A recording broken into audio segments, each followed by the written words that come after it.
Boa noite, meus irmãos. Tudo bom com vocês? Boa noite, Isla. A primeira a chegar. A Isla abriu a igreja hoje. Tudo bom, maninho? Mércia, como é que vocês estão? Tudo bom com vocês aí?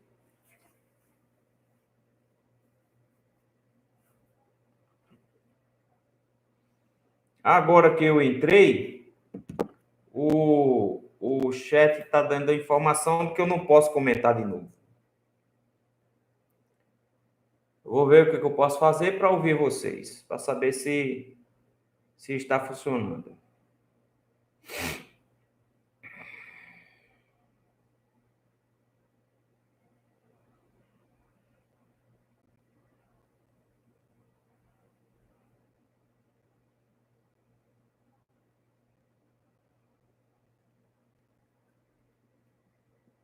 Quem já está por aqui?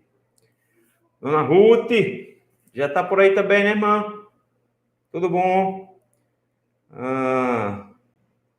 Maninho, Mércia. Maninho só chega na hora, Mércia também. Zeneilde já está por aí também, minha irmã, seja bem-vinda. Cadê Everaldo? Ele não pode estar preso ainda no Agnes numa hora dessa, não é possível. Irmã Ruth, Laurinha, Mauro, Deus abençoe. Mônica, André, Mari, vocês estão bem? Mãe Vailda, Benção, já está por aqui também. Irmã Laudicea Arocha, seja bem-vinda, minha irmã, Deus abençoe. Oba!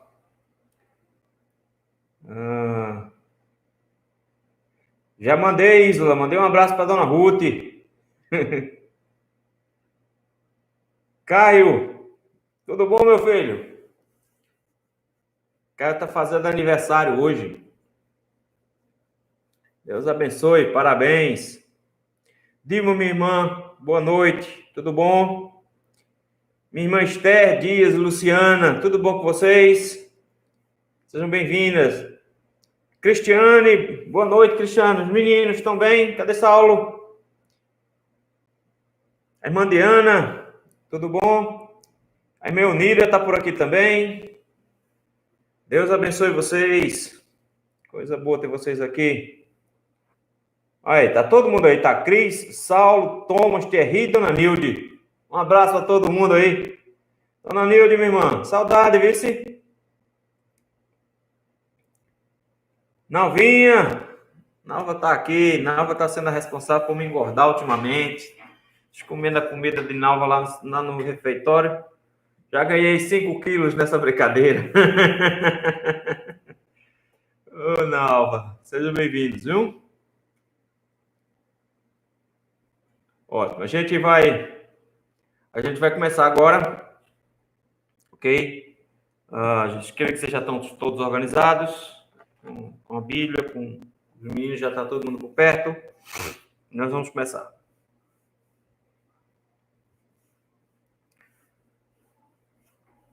Vamos orar?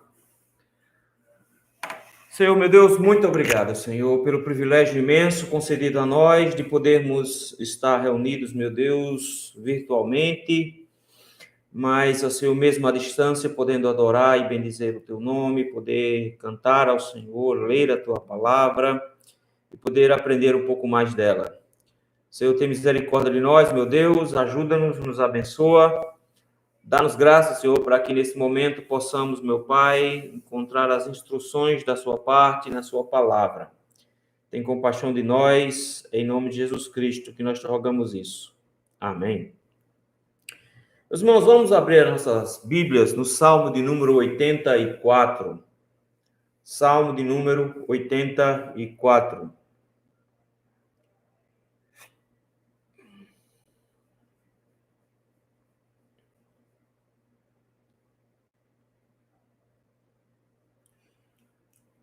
Diz assim a palavra do Senhor. Salmo 84. Ao mestre de canto, Senhor da melodia, os lagares, salmo dos filhos de Corá. Quão amáveis são os teus tabernáculos, Senhor dos exércitos. A minha alma suspira e desfalece pelos átrios do Senhor. O meu coração e a minha carne exultam pelo Deus vivo. O pardal encontrou casa e andorinha ninho para si, onde acolha os seus filhotes. Eu, os teus altares, Senhor dos exércitos, Rei meu e Deus meu. Bem-aventurados os que habitam em tua casa, louvam-te perpetuamente. Bem-aventurado o homem cuja força está em ti, em cujo coração se encontram os caminhos aplanados, o qual, passando pelo vale árido, faz dele um manancial. De bênçãos o cobre a primeira chuva. Vão indo de força em força, cada um deles aparece diante de Deus em Sião. Senhor, Deus dos exércitos, escuta minha oração, presta ouvidos, ó Deus de Jacó. Olha, ó Deus, escudo nosso, e contempla o rosto do teu ungido.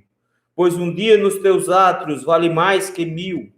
Prefiro estar à porta da casa do meu Deus a permanecer nas tendas da perversidade. Pois o Senhor Deus é sol e escudo. O Senhor dá graça e glória. Nenhum bem sonega aos que andam retamente. Ó Senhor dos exércitos, feliz o homem que em ti confia. Irmãos, esse salmo nunca foi tão entendido por nós como nós o estamos ultimamente. Todos nós isolados, e esse salmo nos fala da saudade da casa do Senhor. E a gente está com saudade, pedindo a Deus que chegue a hora da gente voltar para se reunir na casa dele, no meio do povo dele. E se Deus quiser, ele vai nos conceder isso. Nós vamos cantar ao Senhor esse salmo. A letra difere um pouquinho só de como está aí no salmo, mas com certeza os irmãos conhecem.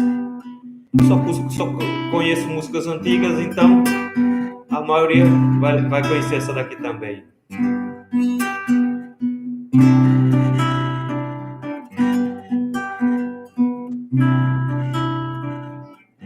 Quão amáveis são os teus tabernáculos, Senhor dos exércitos. A minha alma suspira e desfalece pelos teus átrios. O pardal encontrou casa e andorinha ninho para si. Eu encontrei teus altares, Senhor, Rei meu e Deus meu. Eu encontrei teus altares, Senhor, Rei meu e Deus meu.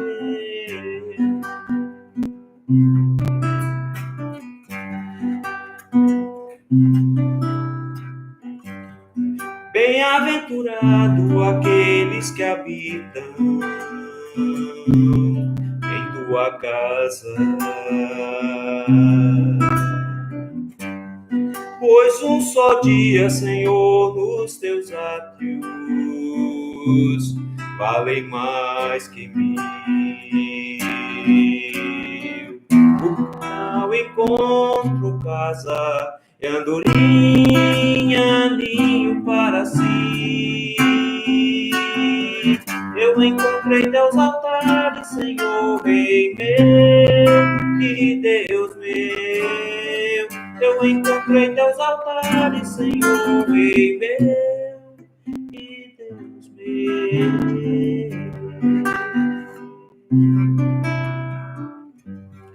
Pois o Senhor é sol e escudo, na graça e glória. Não negará bem algum aos que vivem corretamente.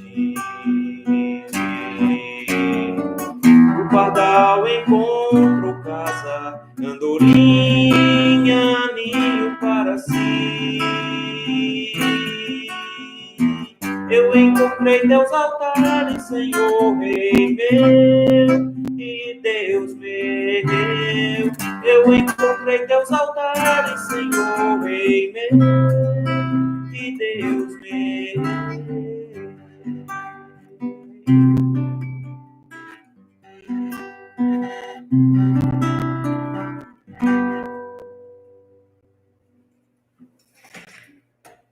abrir a Bíblia na primeira carta de Paulo aos Coríntios, no texto que nós vamos meditar hoje.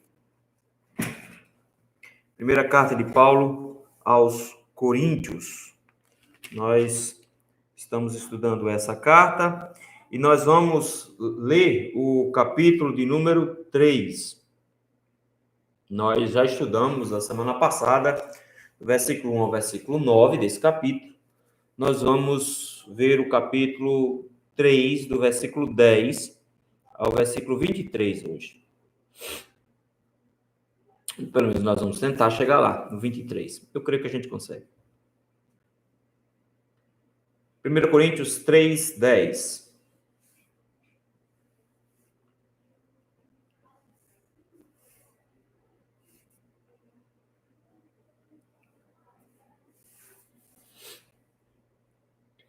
Diz assim a palavra do Senhor.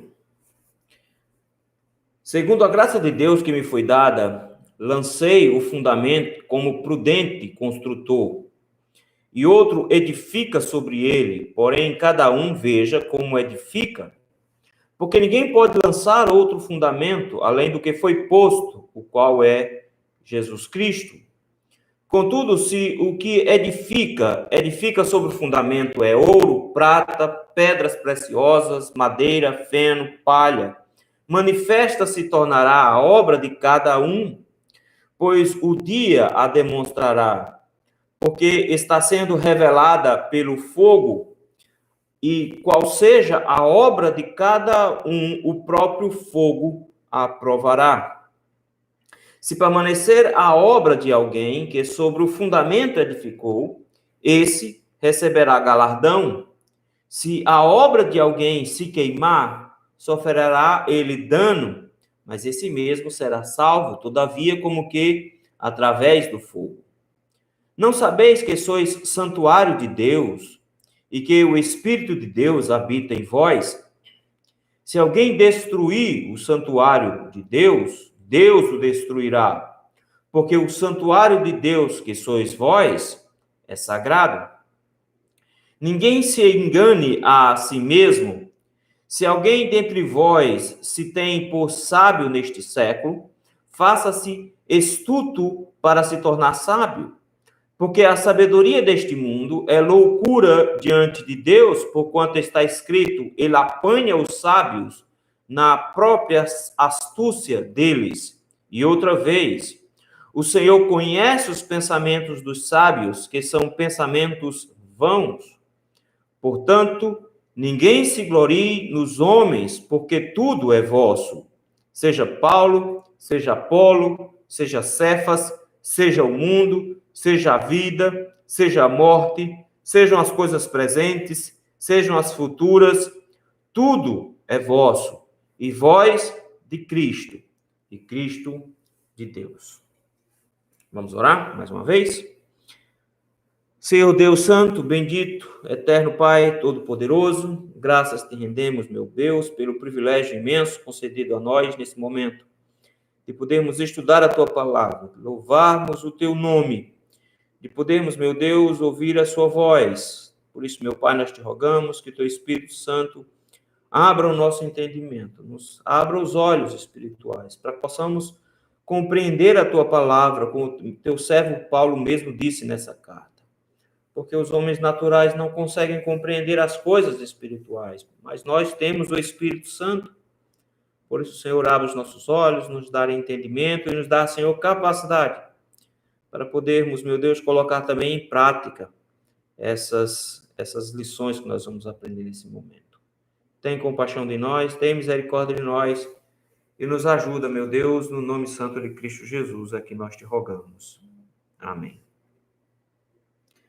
Trabalhar na seara do Senhor é um dos privilégios que o Senhor nos concede, não só para aqueles que possuem ministérios à frente da igreja em liderança, como pastores, presbíteros, missionários, mas todos nós somos convidados a trabalhar na seara do Senhor, na obra do Senhor. A igreja de Cristo não é um lugar onde as pessoas vão somente para receber a ação de trabalho, mas elas vão para também serem úteis. Cada crente é alguém que é útil no reino de Deus, na obra do Senhor.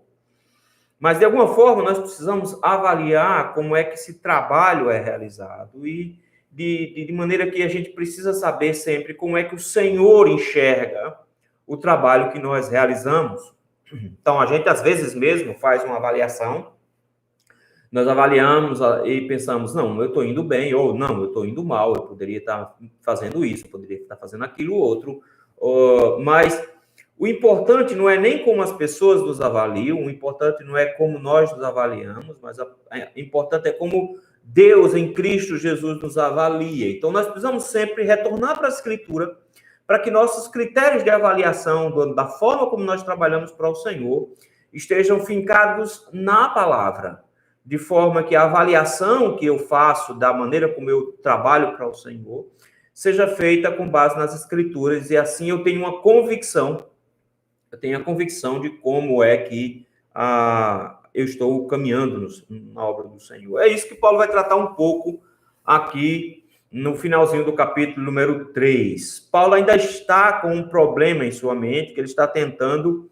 resolver, que é o que ele levantou lá no capítulo 1. Finalzinho do primeiro capítulo, ele levantou dizendo que a igreja estava dividida em grupos. Então, o problema ainda é, na mente de Paulo, essa divisão na igreja, porque os irmãos estavam divididos em pelo menos 4 grupos. Ele diz, uns dizem, versículo 12, eu sou de Paulo, outros de Apolo, outros de Cefas, outros de Cristo. Paulo levantou uma série de questionamentos ainda no capítulo 1, sobre por que é tão absurdo a igreja estar dividida assim em grupos. Ele diz, primeiro porque nem Paulo, nem Apolo, nem ninguém morreu pela igreja. Quem morreu para fundar a igreja foi Cristo. Que aquele que faz a obra não é coisa nenhuma. O importante é a mensagem que ele levou. É por isso que do versículo 18 até o final do capítulo 1, Paulo está focando plenamente na mensagem. Ele diz, e essa mensagem não é conforme a sabedoria do mundo, não é conforme as regras e estratégias do mundo. As estratégias do mundo não funcionam, porque a forma do mundo enxergar a maneira das coisas funcionarem é completamente diferente da forma da igreja fazer. Eles, a mensagem do evangelho, ela é loucura para eles, ela é escândalo para eles, mas é poder de Deus para nós. E o que a gente tem que saber disso? A gente tem que pregar a sabedoria de Deus. Mas a sabedoria de Deus é loucura para os que se perdem, é loucura para os ímpios. Nós fomos chamados pelo Senhor como? Pela sabedoria de Deus. Mensagem que é loucura para os que se perdem. Então, a lógica de Paulo é, por que a gente muda as coisas agora? A mensagem que é importante, e a mensagem que nós pregamos não é aceita pelo mundo, mas é aceita por aqueles que são salvos pelo Senhor, de forma que nós somos chamados por Cristo, fomos vocacionados por Cristo. Ele nos tornou uma igreja por meio dessa pregação. Foi esse o método que ele usou. Paulo disse, foi esse o método que eu usei.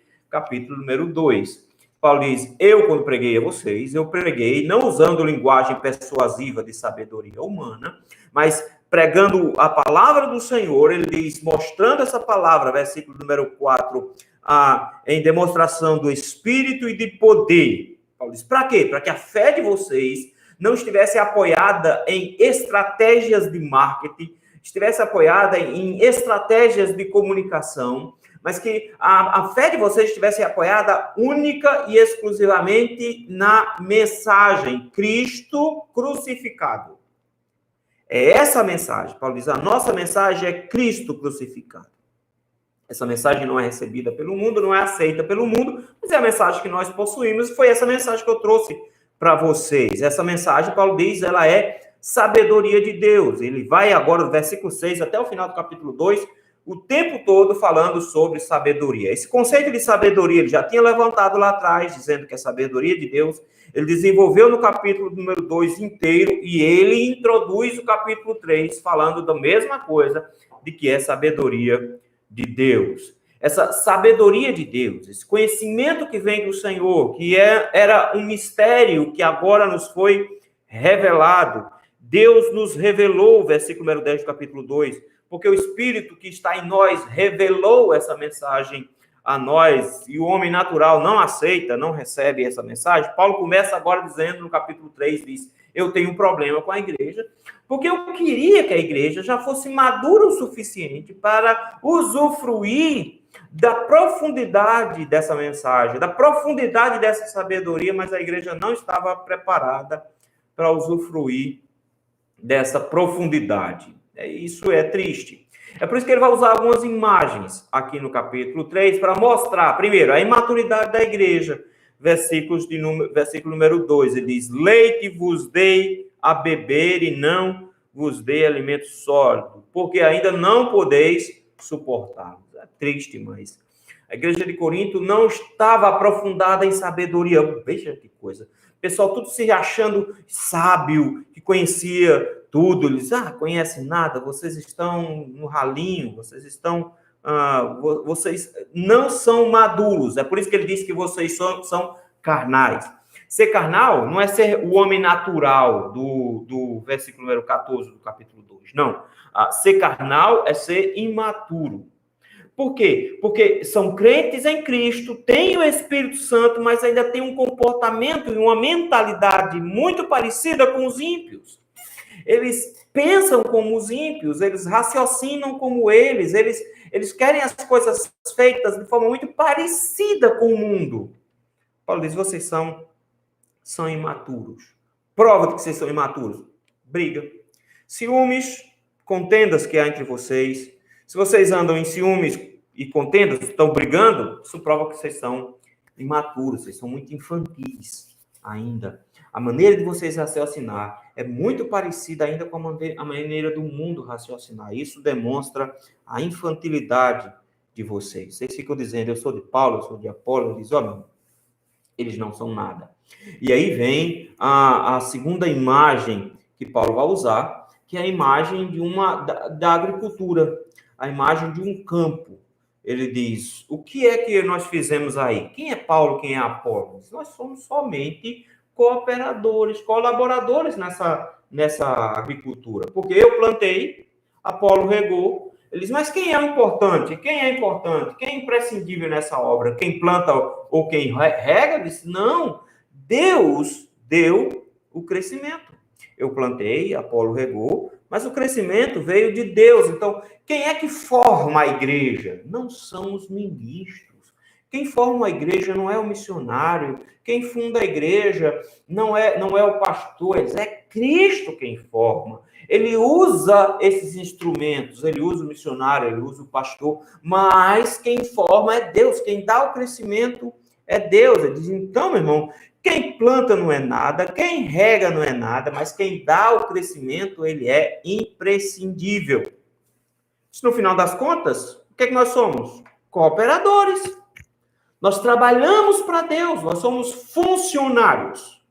Então, veja, não existe aquele negócio, é o pastor ungido, ele é uma pessoa especial, é a nata da igreja, o que há de mais importante na igreja. Paulo diz que nada, nós somos trabalhadores, cooperadores. Deus ela é importante. Porque se o trabalho vai bem, a alegria é dele e a glória é dele. Se o trabalho vai mal, a culpa é minha.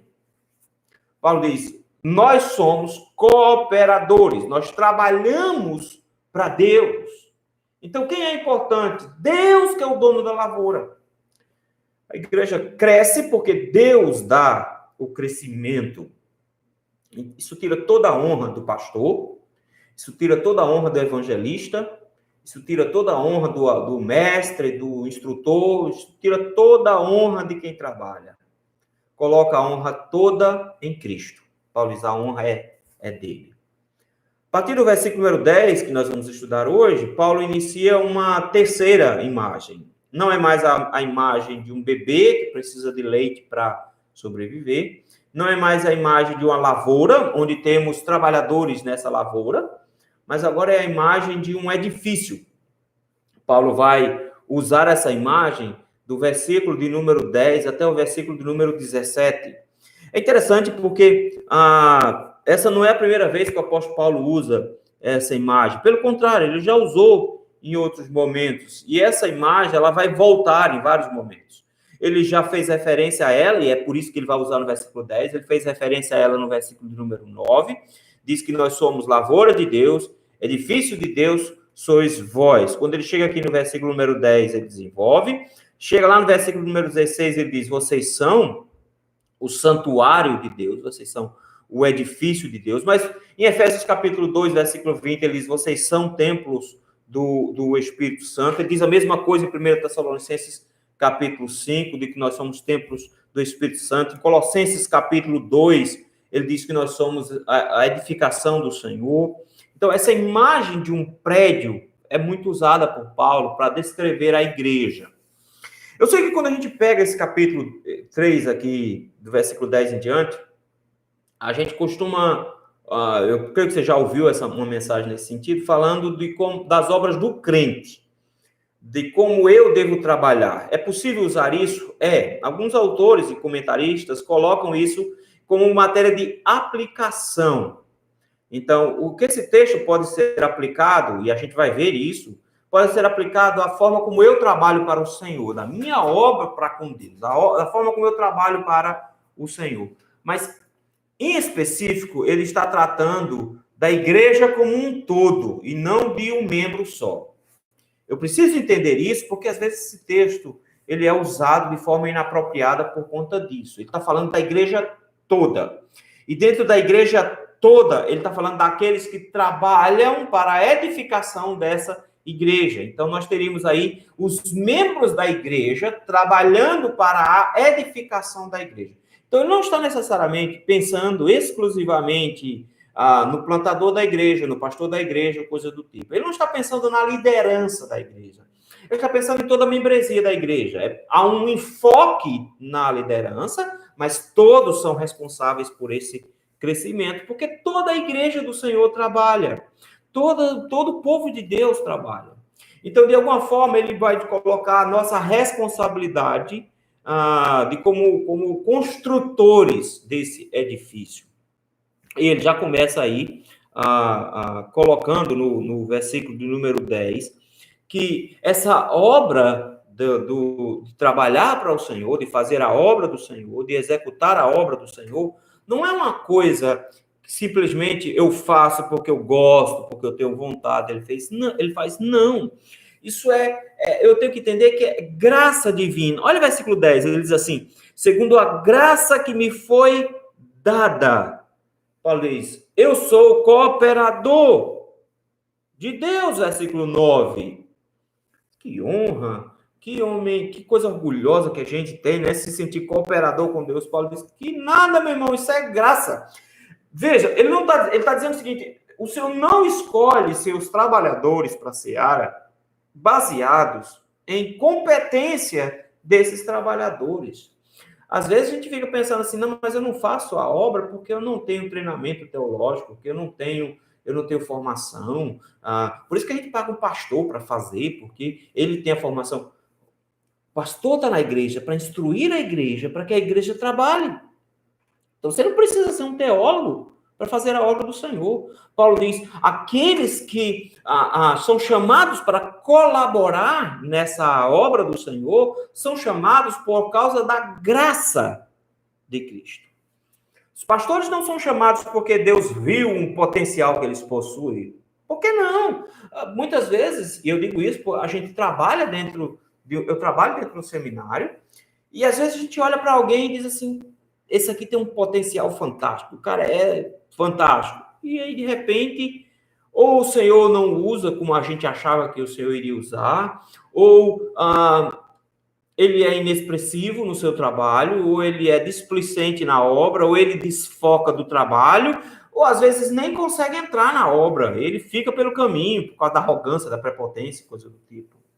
Outros a gente chega e diz, coitado, esse, meu Deus do céu, só no empurrão, ele vai lá e ele se esforça, ele tenta, e ele não consegue, ele reprova, e ele vai, aí de repente você descobre que esse camarada se formou, está no campo, e ele está fazendo um excelente trabalho, a igreja o ama, e ele expandiu o crescimento da igreja lá, e ele está fazendo o trabalho com afinco, e de repente está crescendo.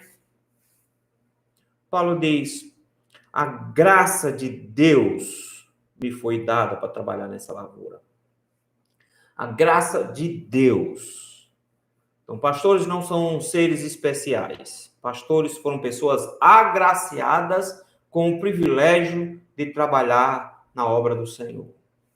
Mas todos nós somos agraciados também, porque o Senhor não nos chamou, nenhum membro de igreja. Nenhum membro de igreja o Senhor chamou para ficar sentado. O Senhor nos chamou para o trabalho. E Paulo chega e diz, cada um tem a sua função dentro da igreja, mas dentro dessas funções que nós temos, todos nós somos chamados para edificação. Mais especificamente a liderança. Paulo diz, eu tive a graça de ser chamado. Mas olha só como é que Paulo continua. Paulo diz, eu fui chamado para lançar o fundamento. Esse conceito de Paulo de lançar o fundamento é especial, porque ele vai usar esse conceito lá em Romanos, capítulo 15, no versículo 20. Lá Paulo diz que desejava ir pregar na Espanha. E por que Paulo entende que deveria ir pregar na Espanha? Ele diz assim,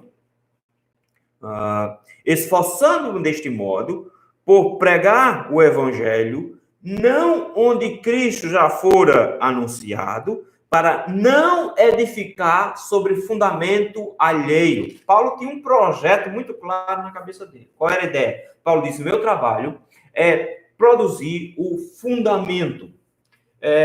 Quando você vai construir uma casa, a menos que você vai construir uma casa de taipa, porque casa de taipa a gente começa pelo telhado. Mas qualquer casa de alvenaria, você começa pelo fundamento. Você começa pela base, pela estrutura de base. Casa de taipa não tem fundamento. Você basicamente cava uns buracos no chão, estabelece as estacas, e em cima das estacas, das forquilhas, você coloca as varas e já joga um telhado em cima para você fazer o resto do trabalho na sombra. Mas casa de madeira ou casa de tijolos, primeiro você tem que fazer uma estrutura de base. Essa estrutura de base é a parte mais importante da casa, porque ela vai assentar a casa inteira em cima. Paulo diz, para que o Senhor me chamou? Me chamou para fazer base de casa. O Senhor me chamou para fazer o fundamento. Isso aqui é especial. Paulo tem uma imagem muito clara de qual é a função dele nesse corpo de Cristo, nesse edifício de Cristo. Ele diz, no edifício de Cristo, o meu papel é lançar o fundamento. E ele diz assim diz mais. Lancei o fundamento como prudente construtor.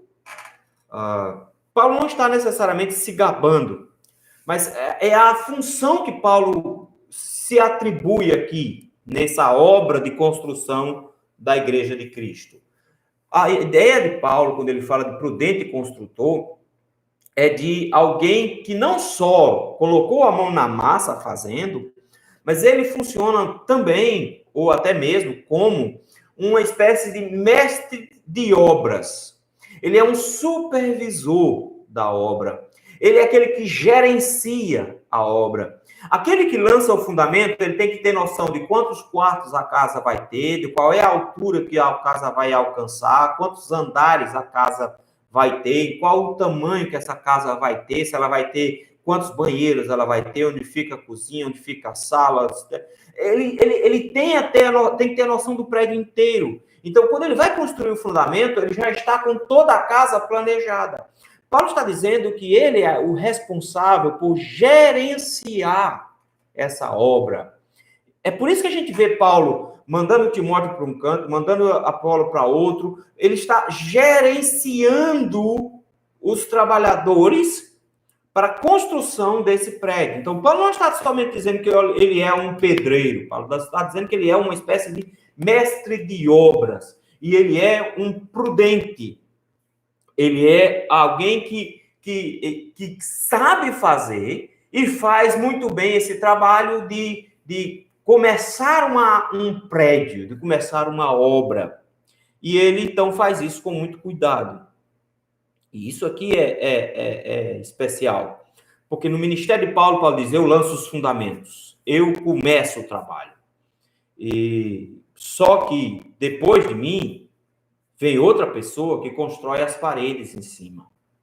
Então, ele diz, Eu lancei o fundamento como prudente construtor, e o outro edifica sobre ele, ou seja, outro constrói as paredes.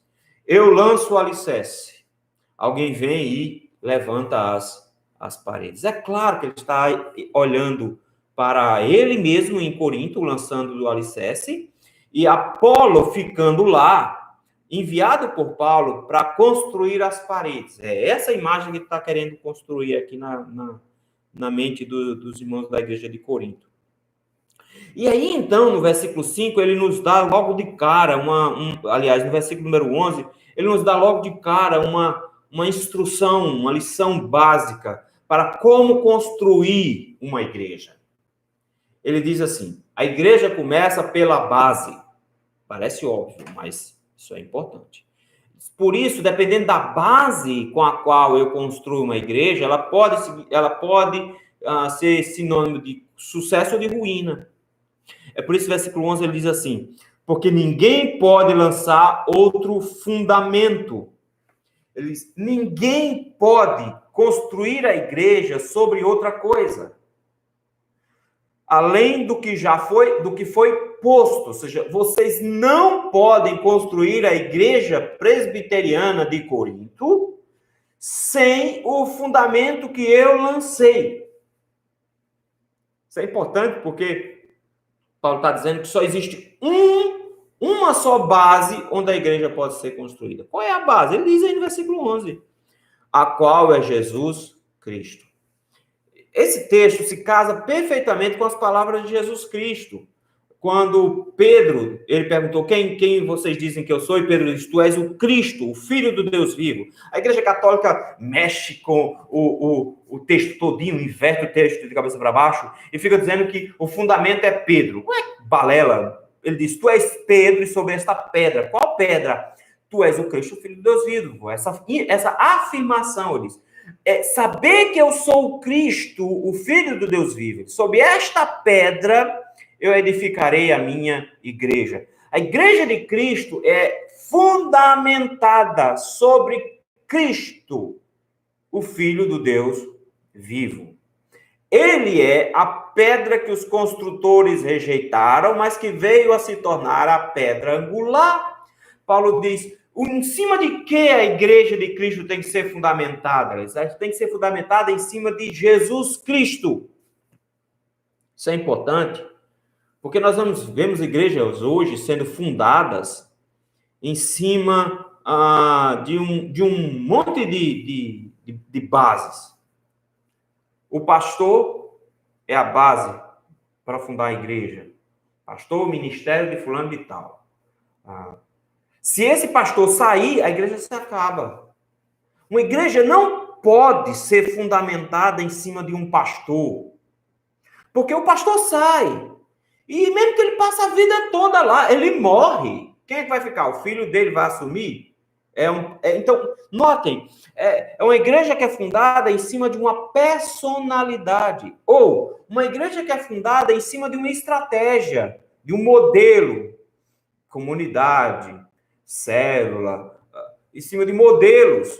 Quando esse modelo cai em desuso, ou quando esse modelo sai de moda, a igreja, pum! Por que foi que a igreja se acabou? A igreja chegou a quase 1.000 membros e agora se acabou, fundada em cima de um modelo, em cima de um método, de um formato. Paulo diz, o modelo da igreja tem que ser Cristo. Porque se o modelo da igreja for Cristo, não importa o que é que a gente vai, como é que a gente vai funcionar, quem vai passar pela igreja, quem vai ser a liderança da igreja. Se Cristo é a base da igreja, ela está firme e continua firme. Cristo que tem que ser a base da igreja. Paulo diz, foi Cristo que eu fundei vocês em cima de Cristo. Foi isso que eu fiz. Mas, uma casa, um edifício, não é formado só de alicerce. Ele precisa de outras coisas. Ele precisa ser edificado. Ele precisa ser construído a partir daí. Paulo diz, então, versículo 12, contudo, se o que alguém edifica sobre o fundamento é ouro, prata, pedras preciosas, madeira, feno, palha, Aí ele chegou a outra conclusão agora. Ele diz, olha, tem duas partes nessa casa. E tem dois tipos de trabalhadores. Um é aquele que lança o fundamento. Outro é aquele que constrói a estrutura. O fundamento fui eu que lancei. Eu lancei o fundamento. O fundamento foi Jesus Cristo. Eu fiz a estrutura. Eu sei a base que tem aí. Por outro lado, vocês têm que saber qual é o material que vocês usam para construir. Nós usamos vários materiais numa casa para construção. No geral, nós usamos tijolos, que é barro. Nós usamos cimento, que vem de pedras. Nós usamos madeira, tanto para telhado como para portas, algumas estruturas internas. Então, Paulo diz, tem muitos outros materiais. Ele usa a expressão palha, porque o tijolo era feito de palha também. Algumas outras casas são feitas totalmente de madeira. Paulo diz, o que vai construir em cima da base, o material que você vai construir depende dos construtores. A igreja precisa saber em cima de que está sendo construída. Ok, estamos sendo construídas em cima de Cristo. Ótimo, excelente base. Aí agora Paulo pergunta, diz, que tipo de material vocês estão usando para construir a igreja? É Cristo a base, ok, mas em cima de que vocês estão sendo construídos? Aliás, em formato de que vocês estão sendo construídos? Ele usa alguns materiais nobres e ele usa alguns materiais não nobres. Por exemplo, ele vai dizer, uns são construídos de ouro, prata, pedras preciosas. 3 materiais nobres. Cada um deles mais valioso do que o outro, mas o princípio aqui não é o valor monetário desse material, mas é principalmente a durabilidade desse material. Ouro, prata, pedras preciosas. Material durável, não perecível, que dá beleza, dá uma boa base e que não se acaba tão fácil. Em seguida, vem os materiais de segunda linha. Madeira, feno, palha. Material de segunda categoria que é perecível, que precisa ser trocada de tempos em tempos e assim por diante, que se acaba fácil. Paulo chega e diz, o que vocês estão construindo em cima do fundamento que eu criei? Isso é importante porque Paulo deixou Apolo lá em Corinto para que ele levantasse essas paredes. E a instrução que Paulo deu para Apolo foi para que ele levantasse de ouro, de prata, de pedras preciosas. Mas a igreja como um todo, ela se auto-edifica. Os membros se edificam. E como eles estavam brigando e eles estavam naquela confusão toda, então eles estavam lançando seus próprios materiais. Eles mesmos estavam se construindo. E Paulo dizia, aí vocês começaram a misturar muito material. E cada um está construindo a igreja do seu jeito. A partir do versículo 13, Paulo diz, olha, vocês têm que pensar mais longe com respeito à construção da igreja do Senhor. E aí ele parece focar muito mais no aspecto particular dessa construção. Porque ele diz, quando nós construímos a igreja, todos nós somos construtores da igreja. Mas que tipo de material nós usamos para construir a igreja de Cristo? Com base nisso, versículo número 13, ele diz assim, porque dependendo do material que eu vou construir, manifesta se tornará a obra de cada um. Ele diz, dependendo da forma como vocês constroem a sua igreja local, isso se manifestará no final. Quando vai se manifestar? Pois o dia a demonstrará. Ele está dizendo, quando Cristo voltar, aí a gente vai descobrir o que foi que vocês construíram. Quando Cristo voltar, aí a gente vai descobrir o que foi que a igreja construiu. Por que ele diz isso? Ele diz, porque esse será o dia do fogo. Essa expressão que ele usa aqui é bem interessante, porque o dia do fogo, e ele vai usar essa expressão em outros momentos, é porque tudo vai ser avaliado criteriosamente pelo Senhor da igreja. Ele vai avaliar tudo.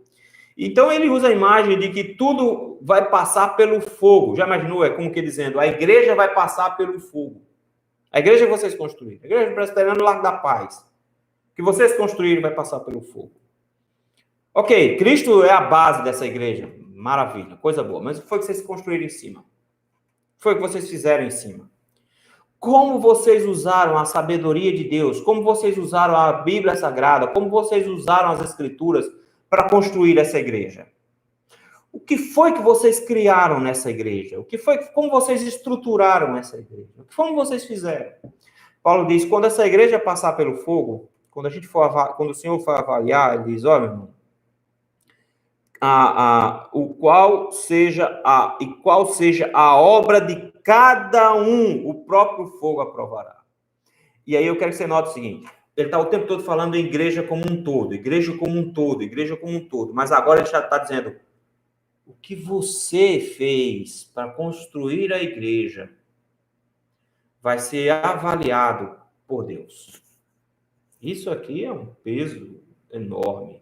Diz, quando Cristo voltar, meu irmão, ele vai pegar a sua planilha, a sua e a minha, vai avaliar e vai ver o que foi que eu construí na igreja do Senhor. O que foi que eu construí na igreja onde ele me colocou.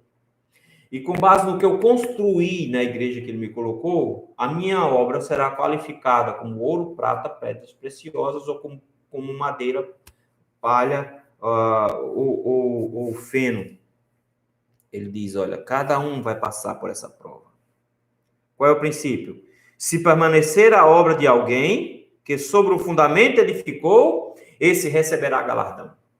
O que é galardão? A gente não sabe bem o que é. Eu creio que é muito mais um elogio da parte de Cristo. Eu acho que é essa satisfação do Senhor chegar e dizer, servo bom e fiel, foste fiel sobre o pouco, sobre o muito te colocarei. Parabéns, você fez um trabalho que funcionou, deu certo. Você fez do jeito certo. E parece muito mais ser para mim, parece ser esse elogio. Não sei dizer o que seja esse galardão. Mas o que ele diz é o seguinte, haverá uma recompensa para os trabalhadores do Senhor. E o Jesus vai avaliar o seu trabalho. Não é o trabalho do pastor somente, não é o trabalho do conselho somente, não é o trabalho da liderança da igreja. O trabalho de cada membro da igreja será avaliado. O seu e o meu trabalho. Todos nós vamos ter o nosso trabalho avaliado. E ele vai chegar e dizer, com base no trabalho que você realizou, que tipo de trabalho você fez? Pode ser que você tenha feito um trabalho duradouro, permanente, excelente. Pode não ter necessariamente a mesma qualidade que os outros. Uns foram de ouro, outros de prata e assim por diante. Você fez um bom trabalho, parabéns. Mas, versículo 15, se a obra de alguém se queimar, já imaginou que pode chegar alguém diante do Senhor com uma tonelada de obra? Passei a minha vida inteira, me gastei na igreja, trabalhei muito para o Senhor e chegar com uma construção imensa de palha, de madeira. Aí chega o irmão com uma caixinha de ouro. Bota os dois no fogo. O que é que sobra? Paulo diz, um vai sair com ouro. Porque ouro, quando passa pelo fogo, sai do mesmo jeito. Se sua obra de palha, que você trabalhou muito, fez muita coisa, mas não era aquilo que servia para construir a igreja, não era em cima disso que se constrói uma igreja, Paulo diz, vai chegar com esse monte de obra lá, com seu relatório todão grandão, bonitão, cheio de obra, vai queimar tudo, ele vai dizer, ei, meu filho, sobrou nada disso aqui. Inútil, inútil, inútil. Não era isso, não era isso, não era isso, não era isso. Já parou para pensar a sensação do Senhor Jesus dizendo, ok, fez muita coisa aqui, mas isso aqui não era para fazer, isso aqui não tinha necessidade, isso aqui não era obra, não é assim que se constrói uma igreja, isso aqui não, isso aqui não, isso aqui não, isso aqui não. Ele diz, quando eu terminar, esse camarada vai se queimar, ele sofrerá dano, ou seja, ele vai levar uma baita de uma bronca. Como é que você gastou a sua vida inteira na igreja e edificando a igreja desse jeito? Te coloquei na igreja do Largo da Paz para você fazer essa igreja construir, é isso que você me entrega agora? Vai levar uma baita de uma bronca. Ele diz, graças a Deus, porque ele não vai para o inferno. Ele diz, esse mesmo vai ser salvo. Ele está falando dos crentes, porque as obras que são importantes são as obras desses crentes, dentro da igreja. Ele diz, graças a Deus que não vai para o inferno. Vai ser salvo com média 7. Vai entrar pela graça, só pela graça, porque de elogio não vai ter nenhum. Não vai ter nenhum. Mas eu estou trabalhando muito, mandando material para o céu, porque eu quero construir uma mansão celestial lá. Pode ser que você vai morar na favela do céu, porque não mandou nada que preste para lá, porque quando for passar pelo crivo de Jesus Cristo, não sobrou nada do que você fez. Ele diz, aí, meu irmão, você vai ser salvo pela média 7, vai morar debaixo da ponta do céu, mas pelo menos entrou. Entrou fedendo, mas entrou. Foi o que aconteceu aqui. Ele vai se queimar, vai sofrer dano, vai ser salvo pela graça, mas através do fogo. Só vai sobrar a obra de Cristo no que tudo que você fez, porque no que você fez não sobrou nada. Isso aqui é terrível. Algumas pessoas, quando chegarem nos céus e se encontrarem com Cristo, vão receber uma repreensão. Vão receber uma repreensão. Eu sei que a gente pensa assim no céu, não, mas não haverá choro e ranger de dentro, ok? Ele diz que nós não vamos ter sofrimento, mas quem disse que você não vai levar uma bronca? Quem disse que eu não vou levar bronca? Eu estou esperando para levar bronca, com certeza. Isso é minha oração todo dia. Todo dia eu digo, Senhor, que bronca que eu vou levar, mas tem misericórdia. Eu sei que eu vou levar bronca demais. A minha alegria é que eu vou ser salvo, mas, poxa, vai levar muita bronca. Paulo diz, meu irmão, vocês precisam entender isso. Vocês precisam entender isso. O que vocês estão construindo sobre o fundamento que é Cristo na igreja? Que tipo de igreja vocês estão construindo? Uma igreja baseada em comunhão, relacionamentos. Com relacionamento com Cristo. Se for relacionamento entre vocês, é clube. Uma igreja que é fundamentada em cima de diversão, de programações, de eventos. Meu irmão, isso é clube, isso não é igreja. Vocês estão construindo coisas de palha em cima do... Mesmo que o fundamento esteja certo, vocês estão construindo as coisas erradas. Ah, pastor, mas você não tem noção. Eu fiz muitos eventos na igreja. Joia, vai chegar lá, vai ser queimado tudinho, não vai sobrar um. Paulo diz, quando nós chegarmos dentro do Senhor, as obras verdadeiras de edificação da igreja vai passar. Aquelas que foram baseadas na vontade de Cristo para a sua igreja. É por isso que no versículo de número 16 e 17, ele vai trazer de volta o conceito de edifício de novo. E lembre, ele está falando de edifício, igreja toda. Não vem com esse negócio de desigrejado, não. Eu sou a igreja. Não é isso que Paulo diz aqui. Versículo 16. Você não é a igreja sozinho. A igreja é o povo de Deus. Você faz parte dela. Paulo vai dizer que nós somos um tijolo nesse grande edifício. Nós fazemos parte, mas nós não somos a igreja como um todo. É por isso que ele diz assim, versículo 16. Não sabeis vós que sois santuário de Deus e que o Espírito de Deus habita em vós. Ele não está falando eu. Ele está falando nós. Vocês. Ele não está falando de indivíduo, ele está falando da igreja toda. Ele diz, a igreja inteira. A igreja, os membros dessa igreja que são o santuário. Os membros dessa igreja são a casa de Deus. Os membros dessa igreja são o santuário do Senhor. Notem, vocês não são santuários. É um santuário só. É um templo. Eu quero que vocês prestem atenção nisso. Vocês não são templos aqui. Ele diz assim, vocês são santuário, singular. Vocês são a casa de Deus. Vocês são o edifício de Deus. Vocês, a comunidade, vocês são o edifício de Deus. Vocês são o santuário de Deus. E Deus habita em vocês. O Espírito de Deus habita em vocês. Aí ele chega agora com um negócio terrível, que ele diz assim, você está construindo o edifício ou você está derrubando o edifício? O que é que você está fazendo com a igreja do Senhor? O que é que você é na igreja de Cristo? Versículo 17 ele diz, se alguém destruir o santuário de Deus, ou seja, se alguém desmanchar a igreja, se alguém derrubar a igreja, se alguém desmontar a igreja, Deus o destruirá. Aí, meu irmão, ele não está falando de irmãos que constroem o negócio mais ou menos.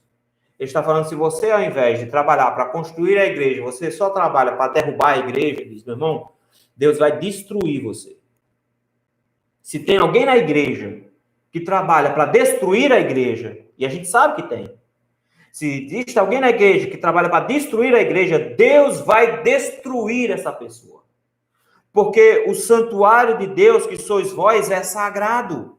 Paulo diz, é sagrado porque Deus habita no meio da igreja. E se alguém trabalha para derrubar, para destruir uma igreja, Deus vai destruir essa pessoa. Quantas igrejas eu já vi acabarem por causa de algumas pessoas dentro da igreja? Que a gente via que essas pessoas estavam trabalhando contra a igreja, elas tinham interesses particulares, elas tinham interesses em nomes, elas queriam se gabar de alguma coisa, elas se achavam donos da igreja. Pela concepção errada delas do que seja uma igreja, elas contribuíram para a destruição de uma igreja, e de repente a igreja fechou, a igreja se acabou. Paulo diz, Deus vai destruir essas pessoas. Quem trabalha para destruir a igreja vai ser destruído por Deus no último dia. Isso aqui é muito pesado. Paulo diz, todos nós somos os edificadores da igreja. O edifício é fundamentado em cima de Jesus Cristo. Bênção. Porque se não for em cima de Cristo, nem igreja é. É a associação, é a comunidade, seja lá o que for. Não é igreja. A igreja de Cristo, ela é fundamentada sobre Jesus Cristo. Se ela é fundamentada sobre Jesus Cristo, o que é que nós temos que construir em cima dela? Dependendo do que nós construímos em cima dela, nós teremos um edifício de ouro, um edifício de palha. Não vai sobrar nada no último dia. Senhor, nós fizemos muita coisa na igreja. Não serviu de nada. Mas pior serão aqueles que trabalharam para destruir a igreja. Mas para esses, para os que construíram, coitados, e não conseguiram produzir muita coisa, Paulo diz, vai salvar as comédias certas. Vai entrar no céu fedendo a fogo, mas entra. Esses outros vão ser destruídos. Quem destruir a igreja, esses outros vão ser destruídos. E eu, meu irmão, eu não quero nem imaginar como será o coração daqueles a quem o Senhor, no final, disser, vocês trabalharam para destruir a minha igreja, e não para construí-la.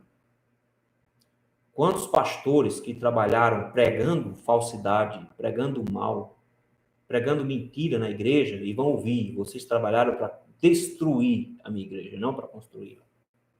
Quantos membros da igreja vão ouvir isso? Vocês trabalharam para destruir, não para construir. Isso aqui é terrível. Paulo diz, meu irmão, é assim que se constrói uma igreja, com materiais apropriados. Cuidado para que você não destrua a igreja do Senhor no processo. Cuidado para que você tenha alguma coisa para apresentar.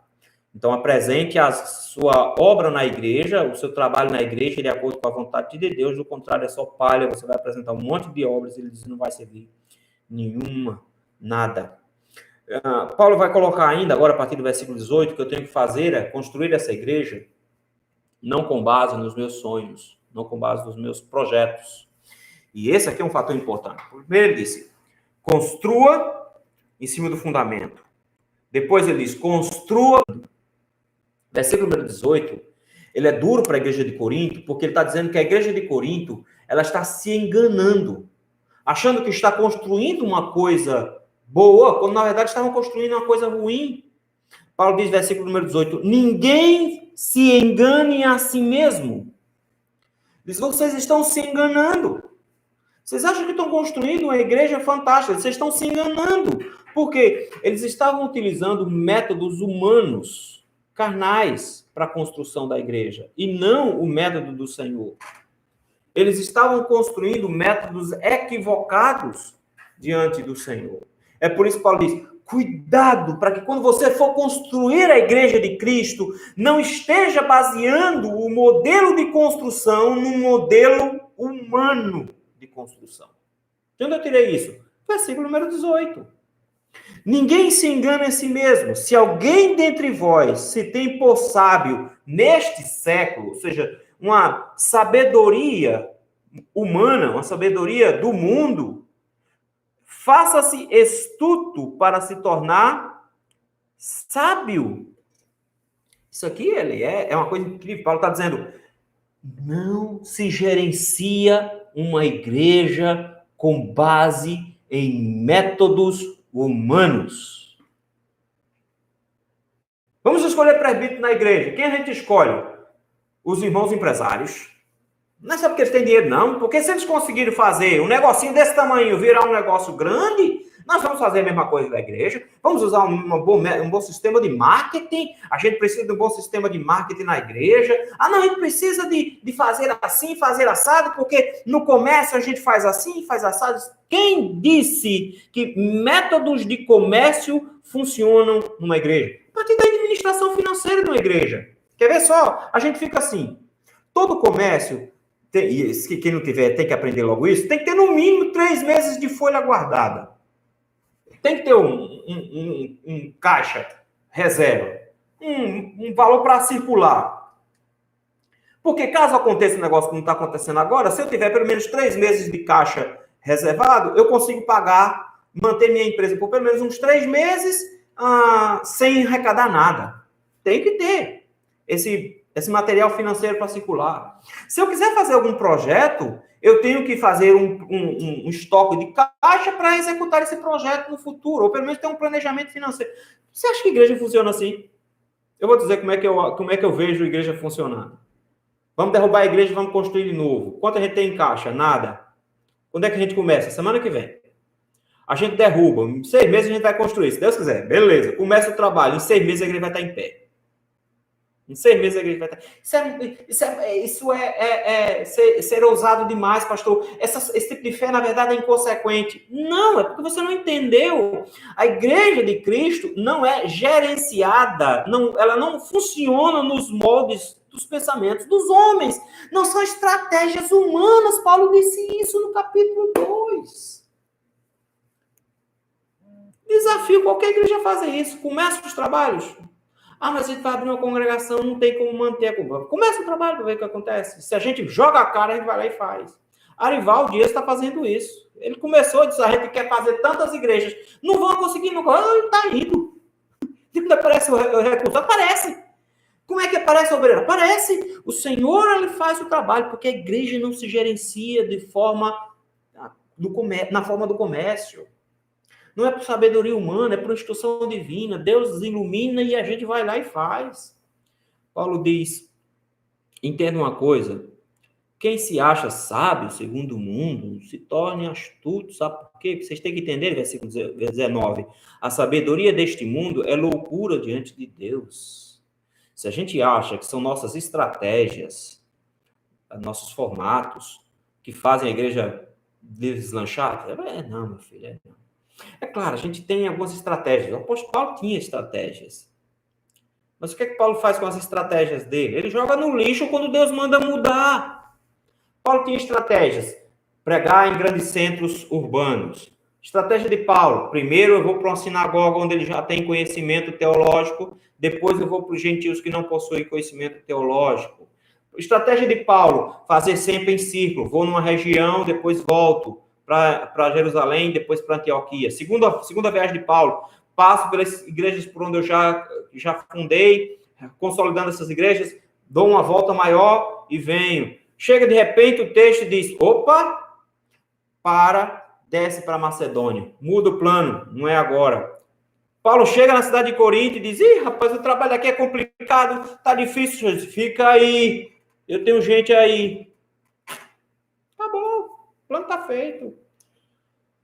Paulo está dizendo, meu irmão, as nossas estratégias estão submissas à vontade do Senhor. Então, não é sabedoria dos homens, é sabedoria de Deus. Paulo diz, eu tenho que construir conforme o projeto de Deus. Então, eu não construo a igreja conforme o meu sonho do que seja uma igreja. Eu construo uma igreja conforme o que Cristo diz que é para ser uma igreja. É por isso que ele diz aí, versículo de número 19, trazendo um texto lá de Jó. Ele está citando, ele faz, na verdade. Ele diz assim, porquanto está escrito, ele apanha os sábios na própria astúcia deles. Paulo diz, se você tentar construir uma igreja com base nas suas estratégias, a sua esperteza vai desmanchar essa igreja no final. Não é pela sabedoria dos homens. Pelo contrário. Versículo número 20, Paulo cita o Salmo 94. Ele diz, e outra, o Senhor conhece os pensamentos dos sábios, que são pensamentos vãos. Ele diz, usar estratégias dos homens na igreja é burrice. É burrice. As estratégias da igreja para o crescimento do povo de Deus, do corpo de Cristo, é a estratégia de Deus. O que é que a gente faz, pastor, para a igreja crescer? Prega.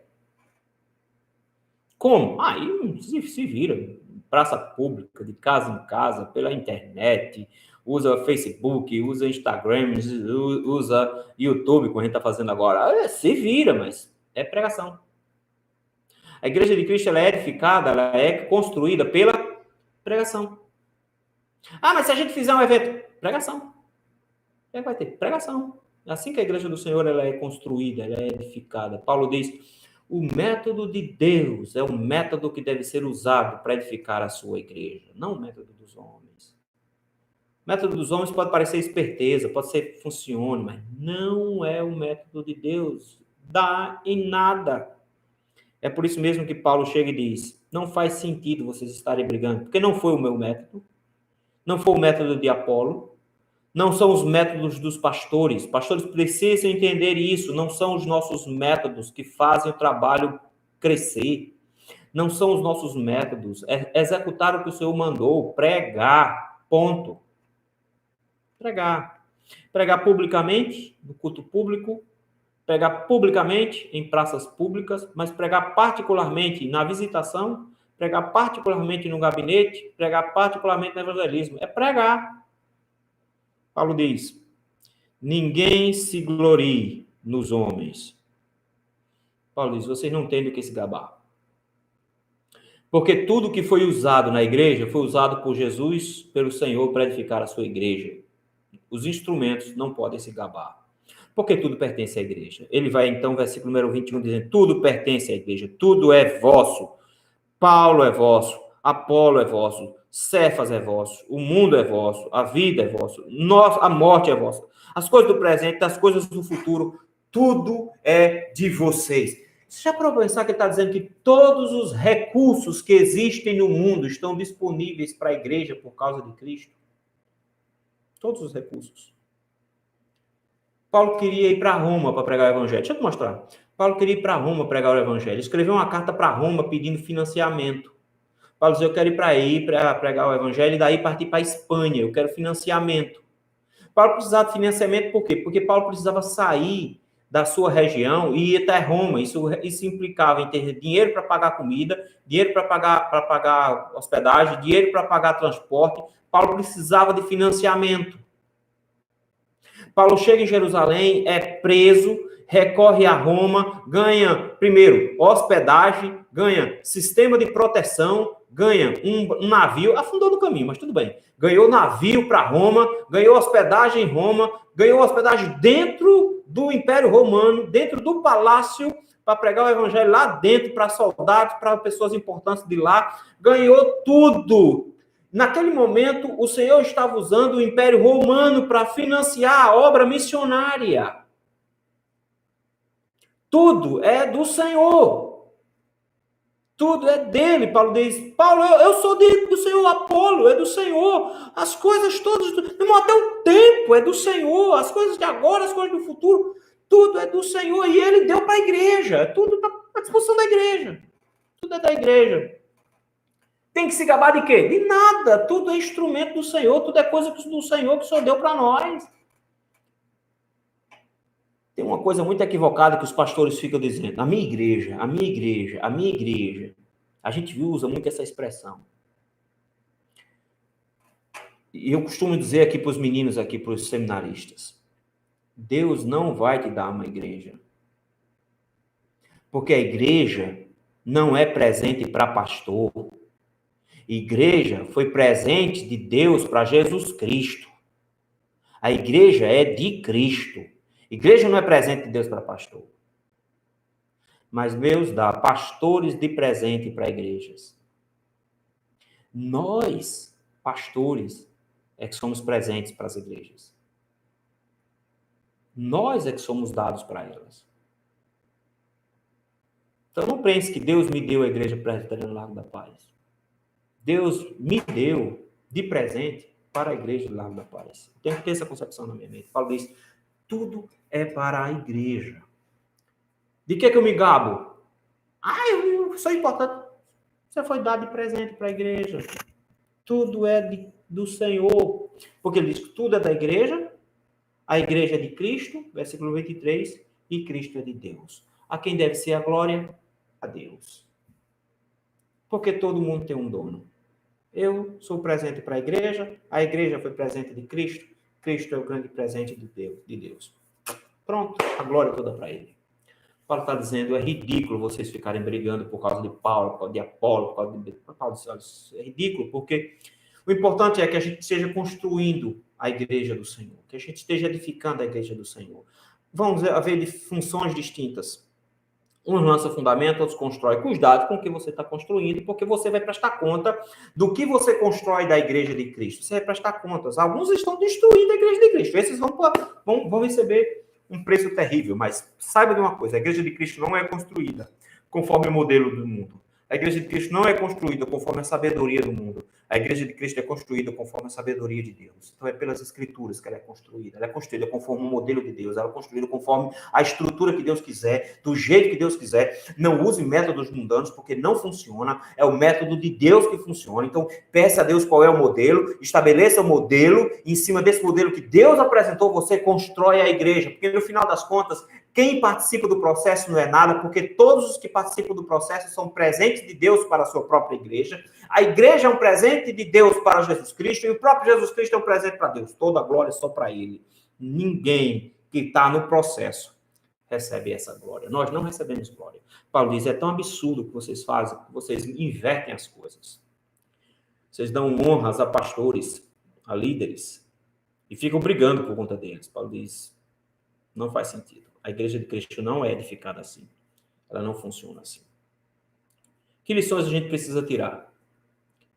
Primeira lição que a gente precisa tirar da igreja como um edifício. Primeiro, não existe igreja de Cristo fundamentada sobre outra coisa que não seja Jesus Cristo. Ah, mas tem uma igreja que o pastor é o cara. Se ela não for fundamentada sobre Cristo, ela não é a igreja de Cristo. Ela é a igreja desse pastor. Ela é a igreja desse método, dessa estrutura, desse formato. A igreja de Cristo é fundamentada sobre Jesus Cristo. Morto, crucificado, ressurreto. Essa é a base. Se Cristo não for a base, não é a igreja de Cristo. Se a base é tirada, ela deixa de ser igreja. Foi isso que Paulo reclamou com a igreja da Galácia. Quando Paulo escreve aos Gálatas, qual é o problema da igreja dos Gálatas? Paulo diz, vocês tiraram o fundamento. Vocês estão fundando uma igreja em cima de outro fundamento. Salvação pelas obras e não por Cristo. Se vocês estão montando outro fundamento, não é mais a igreja de Cristo. Ponto. Cristo é a base. Segunda lição que a gente tem que aprender aqui é que se eu tenho uma base certa para a igreja, eu colaboro. Cada um de nós colabora com a construção dessa igreja. E eu sou responsável pelo que eu coloco de trabalho para essa igreja. Eu sou responsável por apresentar o meu trabalho para o Senhor. Por isso eu preciso perguntar, Senhor, como é que o Senhor quer que eu trabalhe? Para que eu trabalhe conforme as regras do Senhor e eu possa colocar nessas paredes que eu estou ajudando a construir os elementos corretos, para que depois eu não chegue lá no céu dizendo, Senhor, eu trabalhei muito para o Senhor, eu fiz muita coisa, Senhor, você não viu de nada, porque tudo que você fez era justamente o oposto do que eu queria que você fizesse. Acabou. Que tristeza vai ser isso. Que o Senhor não nos encontre trabalhando muito de forma desnecessária. Que o Senhor nos encontre trabalhando, edificando a igreja com o material certo, com a palavra de Deus. Edificando a igreja com as bases certas, com os fundamentos certos, mas também com as paredes certas, com o material certo, com a pregação da palavra de forma correta, com a doutrina certa. É assim que a gente edifica a igreja de Cristo. E misericórdia se você for um dos destruidores, daqueles que só dá trabalho, daqueles que só aperreia, daqueles que só desmancha a igreja, cara, que só gera confusão. Paulo diz, tem um monte de gente assim na igreja de Corinto, que vai se deparar com Deus no final, porque no último dia, Deus vai destruir quem destruir a igreja. Quem trabalha para destruir a igreja vai se deparar com um Deus que olha para essa igreja e diz, essa igreja é sagrada, e você tentou destruí-la. você vai ser destruído também. Uma última lição que a gente precisa aprender aqui é: eu tenho que construir de acordo com a vontade de Deus essa igreja, e não do jeito que eu quero. Eu sonho com uma igreja assim. Sonha não, meu filho, sonha não. Sonha não. Busque na Bíblia como é que a igreja tem que ser. Como é que a igreja tem que ser? Com base no que a Bíblia ensina sobre como a igreja tem que ser. O que é que tem que ser uma igreja? A gente constrói.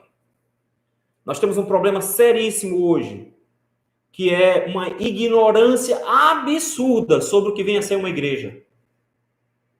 Nós precisamos urgentemente ler, estudar e ouvir sobre o que é uma igreja. A gente esqueceu. Os membros da igreja não têm a menor noção do que é uma igreja.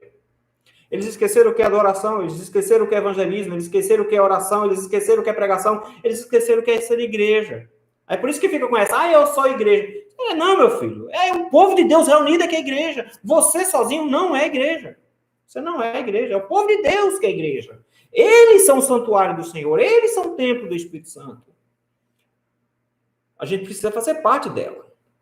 E nesse sentido, eu preciso entender de que eu não construo conforme os modelos do mundo, porque o mundo não sabe fazer as coisas para Deus. Eu preciso construir a igreja conforme o modelo do Senhor. Então, que o Senhor tenha misericórdia de nós e nos ajude nesse sentido, para que a gente consiga construir uma igreja de acordo com a vontade dele. E não fazer como a igreja de Corinto. Estava construindo outra coisa, um monstro, na verdade, e brigando para saber quem construía melhor. E Paulo diz: a glória é para Deus. Meu irmão. Quem constrói é só mais um tijolinho levantando a igreja.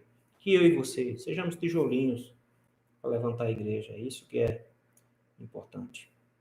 Vamos orar? Meu Deus, tem misericórdia de nós, Senhor, porque nós às vezes colocamos nossos sonhos naquilo que é o teu projeto. Senhor, não nos permita fazer isso. Meu Deus, dá-nos graça, Senhor, para que sejamos, ao Senhor, abençoados, agraciados com a possibilidade de participar desse trabalho, de trabalharmos para a edificação da tua igreja, para a construção, para elevar esse prédio espiritual. Mas nos dê a graça, Senhor, de usarmos as ferramentas certas, de usarmos o material certo. Que nosso trabalho para o teu povo seja obra de ouro, obra de prata, obra de pedras preciosas, para que nós possamos receber o nosso galardão quando nós chegarmos lá, quando o Senhor avaliar o nosso trabalho, sobrar pelo menos alguma coisa, Senhor. Não permita que nosso trabalho seja de palha e que, avaliado pelo Senhor, se perca todinho e a gente descubra que passou a vida inteira trabalhando, mas não usufruindo em nada.